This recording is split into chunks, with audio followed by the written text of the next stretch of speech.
The Streets of Rage franchise is one of my favorite franchises of all time. It's such a simple game series, but at the same time, it is so nostalgic for me. And I know what you're thinking.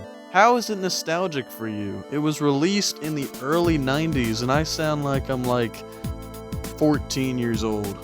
I just remember playing this game with my dad whenever I was probably 5 years old on his Sega Genesis. My dad basically introduced me to video games in general, and Streets of Rage is basically the video game series that got me invested in video games themselves. I remember playing the original trilogy, one of the greatest trilogies, no, probably the greatest trilogy I've ever played myself.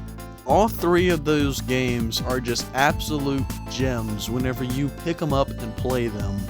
And after playing those games, I was always wondering if they were ever going to make a Streets of Rage 4.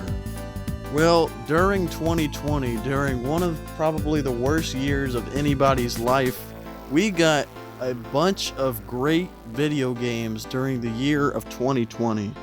A lot of those games I still play today, like Doom Eternal, Animal Crossing New Horizons, I even still play Madden NFL 21. Games like that were just absolutely amazing during the year of 2020. But there was one game released during the year of 2020 that really got me excited, and I didn't really even get into this game until probably 2021. Streets of Rage 4. This game is a masterpiece. And I know that's going to be a bit unpopular to say because I have seen a lot of people that really just think that this game isn't that good and it's a money grab and, it's just for the people with nostalgia to really play. And, I get that a lot, but I just love this game too much. I think it does the original trilogy justice. I think it brings its own sense of uniqueness to the franchise, and I think that overall it's just a fun game to play. You don't even have to be a fan of this franchise. You can just, want to beat people up, and then there you go. And this game was released 26 years after the third game, but the story still takes place 10 years after the third game. I don't even know how that's possible, but, I'm not complaining because, as you can see by the gameplay on screen, they brought my dude Axel back, bro. That's my main guy that I always play as, man, except he does look a little bit fat in this game. I think I can let that slide, though. Like I said, this game does bring its own level of uniqueness to the series, and I will admit, yes, it does capitalize a lot off of nostalgia because a lot of the enemies in this game are from the original trilogy, and a lot of the characters are from the original trilogy, and but it does bring a lot of unique stuff to it. It brings combat, it brings, special moves, it brings new characters, boss fights, art style. I think the way that this game is styled and the way the art style is, I think this is the way that the franchise, would have wanted it to look like in 1991 whenever they originally made this game, because just look at the art style. This is probably what the original creators were going for whenever they were originally making this game. Not to mention, you can literally play as the retro characters in this game with their 2D art style. This game, however, does have some flaws to it. The plot is terrible, the main villains are absolutely just terribly explained, terribly written, and overall, the game doesn't have a lot of exploration in it, but it is so replayable, you can hardly complain about that. But just like in the old games, every character has a special move that does a lot more damage, but it does have the cost of taking out a chunk of your own health bar. But new to this game is that you can actually gain that health back if you do a successful combo chain, so I guess that's pretty cool. You can also pick up weapons and just help you beat the crap out of enemies, which that's always fun, let's be for real. There are two new base characters that you start off with in this game. One of them is Cherry. She's like this little small character. She's the fastest character in the game, but she's also the weakest character in the game. So, you know, if you want a challenge to play as, I guess you can start playing as her. And then there's also this other guy. His name is Floyd. I know, who names their kid Floyd?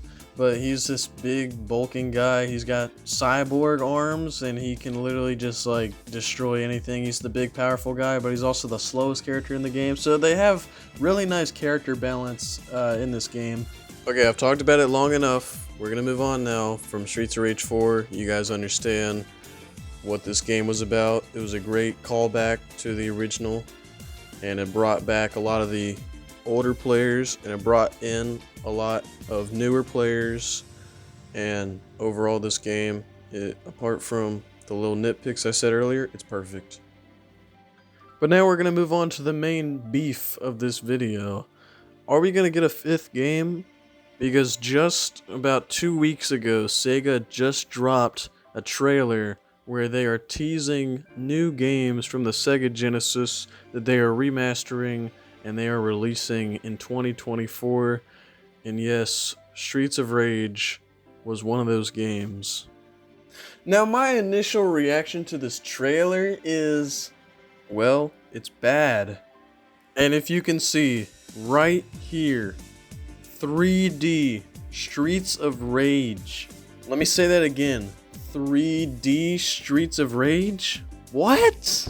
Streets of Rage 5, I really want it, but I don't want it to be in a 3D style, because they've tried to make 3D Streets of Rage before, and they've just scrapped it. It's utterly failed. I would more like a Streets of Rage 5 to be in the same style as Streets of Rage 4. I think that just making it 3D just takes away from the main point of the series. The main genre of this series is 2D side-scrolling beat-em-up. 3D just does not fit in there.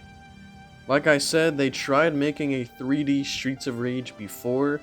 Eventually they scrapped it, went a whole different direction, and it ended up being a game for the PlayStation 1 called Fighting Force, which was very mediocre at best. Now, from the trailer, it looks like they're gonna remake Streets of Rage 1 to be 3D. Again, I don't like that. I don't even know how that would work, switching to different areas. I don't know how they would do that, but either way, it's not going to be good. That's all I can say. But this does look like what Sega is going to go for, so all I'm saying is that whenever it comes out, I'm praying and I'm hoping that it goes good, because man, I don't want to play a disappointing Streets of Rage game for the first time in my life, because the 4 that I have played in my life so far, all of them are absolutely fantastic games, and I love each and every single one of them to death, and I will die on that hill saying that all these games are the greatest of all time. But that does it for this video. Let me know what you guys think. Maybe you guys don't even know what I'm talking about, but that's okay. If you like this video at least, be sure to leave a like and subscribe. Turn on that post notification bell. It helps me out a lot. Comment down below. Share this video with everybody you know. Your mom, your dad, your cat, your dog, your grandma, your stepdad, your imaginary stepdad. I don't know, your imaginary friend. Tell everybody. Other than that though, I appreciate every single one of you for watching. Be sure to subscribe. This is probably my last video of 2023. I have a huge video coming out at the beginning of 2024, so stay tuned for that. Other than that though, thank you guys so much for watching. Goodbye.